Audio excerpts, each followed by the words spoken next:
Meron ako ditong maraming ano guys, yung mga tubo na ayan siya mga tubo ng bulaklak tanim. Ito yung binigay ng friend kong si Delia at gusto ko siyang paramihin dahil wala ako masyado ditong puting bulaklak. At meron akong somewhere dito na ganito, may bulaklak akong puti pero ang hirap niyang buhayin.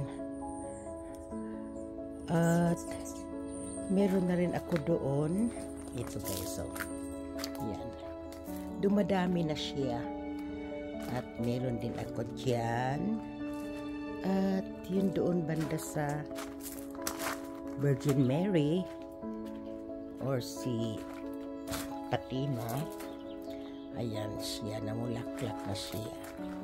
So ang gagawin ko guys, para dumami siya at gusto ko nga na marami din akong puti dito, itatanim ko to siya guys. Yan,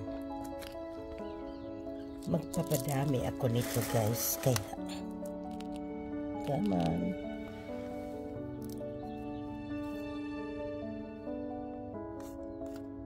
Para makatanim din ako doon sa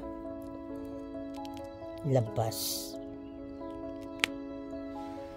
Sana mabuhay kayo, okay?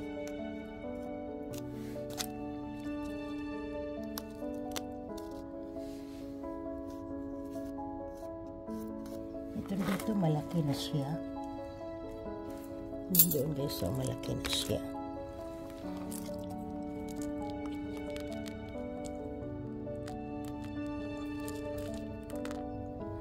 Nakuha ko naman ang ugat niya eh.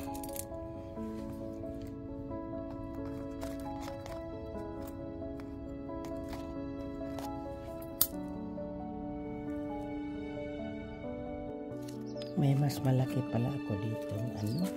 Dito ko ilagay yung medyo malaki na halaman.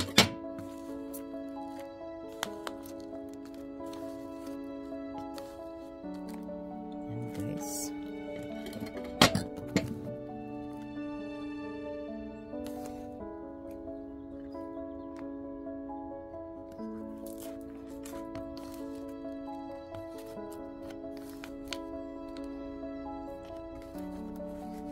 At ilagay ko siya doon sa hindi masyadong mainit para hindi siya maluto sa init.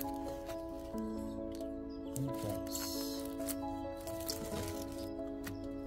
At nag-promise din ako sa nabanggit ko sa pinsan ko na taniman ko siya ng ganito. Yung aking lovely cousin. Ayan na.